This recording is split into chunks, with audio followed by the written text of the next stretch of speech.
Você já imaginou entrar em uma das igrejas mais tradicionais e historicamente densas de Roma e, ao olhar para o teto de uma capela barroca, dar de cara com o rosto da atual primeira-ministra do país, emoldurado por asas angelicais? O que parece uma cena de um filme de sátira política transformou-se em uma crise real que está fazendo o Ministério da Cultura da Itália abrir uma investigação urgente e detalhada. O cenário deste mistério é a Basílica de São Lourenço em Lucina, um local de culto que respira história no coração da capital italiana, mas que agora se tornou o epicentro de uma polêmica que mistura arte sacra, propaganda ideológica e uma dose cavalar de surrealismo. Tudo começou quando o prestigiado jornal La Repubblica publicou uma reportagem de primeira página que chocou a opinião pública. Um dos anjos da igreja, que acabara de passar por um processo de restauração, exibia feições que são impossíveis de ignorar. Os traços, o formato dos olhos e o corte de cabelo são uma cópia fiel de Giorgia Meloni, a primeira mulher a ocupar o cargo de primeira-ministra na história da Itália. A investigação oficial foi desencadeada imediatamente após a divulgação de fotos comparativas do antes e depois. Nas imagens antigas, o anjo era descrito como um querubim genérico, com feições suaves e anônimas, típicas de decorações eclesiásticas menores. No entanto, após a intervenção recente, a figura ganhou uma identidade visual claríssima. A oposição política, liderada pelo Movimento 5 Estrelas, reagiu com fúria, protocolando reclamações formais e exigindo explicações sobre como o patrimônio público e religioso pode ter sido sequestrado para fins de marketing pessoal ou exaltação partidária. O argumento central dos críticos é que a arte e a cultura nacionais não podem, sob hipótese alguma, correr o risco de se tornarem ferramentas de propaganda subliminar, independentemente de quem esteja no poder. O caso levanta um debate profundo sobre a ética na restauração. Até que ponto um restaurador tem liberdade para atualizar uma obra ou imprimir suas próprias inclinações políticas em um espaço de fé?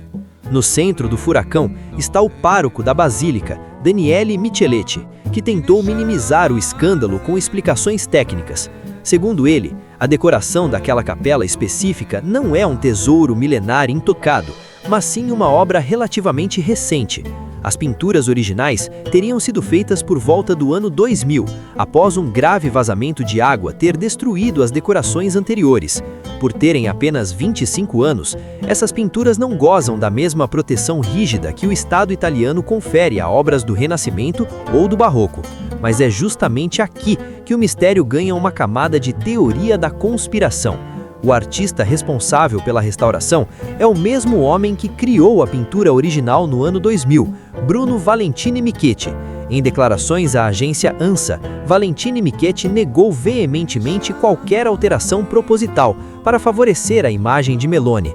Ele sustenta uma tese quase profética. Afirma que apenas restaurou o que ele mesmo havia pintado há 2 décadas. Essa afirmação de Valentini Michetti criou um curto-circuito na lógica do público.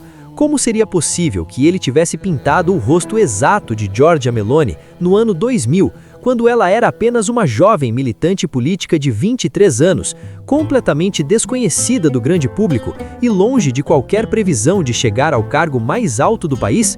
Se a pintura original já continha as feições dela, estaríamos diante de uma coincidência estatística impossível ou de uma premonição artística sem precedentes. Por outro lado, se a feição só surgiu agora, durante a restauração de 2026, a explicação do artista cai por terra e configura uma alteração deliberada de um espaço público e religioso. O Ministério da Cultura enviou o principal superintendente de patrimônio artístico de Roma para realizar uma inspeção técnica in loco, analisando pigmentos, camadas de tinta e registros fotográficos do arquivo da igreja, para determinar se houve ou não uma intervenção ideológica no pincel. Enquanto os peritos analisam as cerdas dos pincéis e a composição química das cores, o debate nas ruas e nas redes sociais italianas pegou fogo. De um lado, apoiadores da primeira-ministra veem o caso como uma homenagem inofensiva ou uma mera coincidência estética amplificada pela oposição para desgastar o governo. Do outro, intelectuais e historiadores da arte alertam para o perigo da personalização do sagrado. Na história da arte, não é incomum que pintores usem rostos de pessoas reais, como amantes, nobres ou até inimigos, para representar figuras bíblicas. Caravaggio e Michelangelo faziam isso constantemente.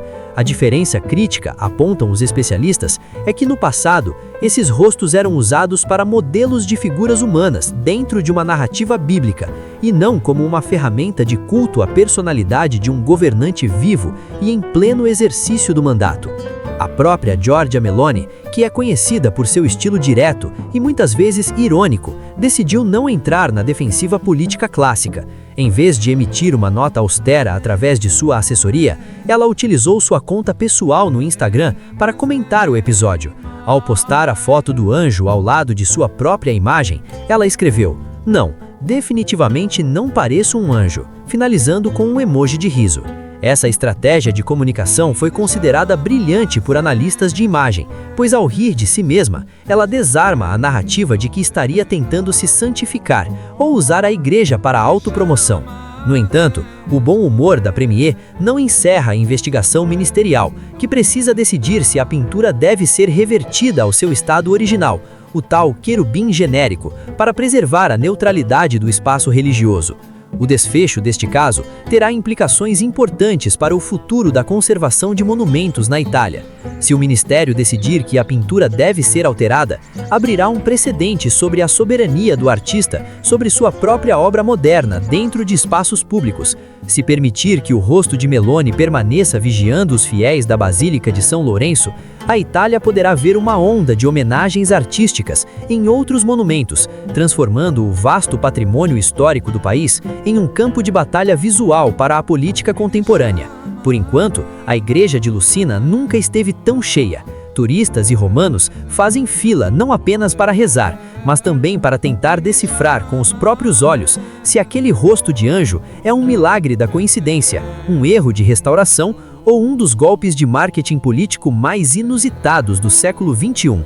O que está em jogo aqui vai muito além de uma simples camada de tinta. É a discussão sobre quem somos, como preservamos nosso passado e como permitimos que o presente interfira naquilo que deveria ser eterno e imutável.